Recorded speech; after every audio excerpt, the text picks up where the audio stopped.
আসসালামু আলাইকুম বন্ধুরা, সবাই কেমন আছেন?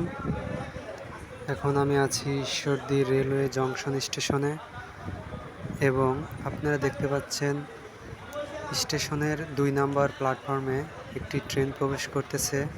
চিত্রা এক্সপ্রেস ট্রেন ঢাকা এবং খুলনার মধ্যে চলাচলকারী একমাত্র ট্রেন, যেটি কিনা ঈশ্বরদী রেলওয়ে জংশন হয়ে ঢাকায় প্রবেশ করে। আপনারা লক্ষ্য করবেন ট্রেনটি নির্দিষ্ট সময় ২ নম্বর প্ল্যাটফর্মে প্রবেশ করতেছে এবং পরবর্তী যাত্রা বিরতি নেবে চাটমোহর রেলওয়ে স্টেশনে।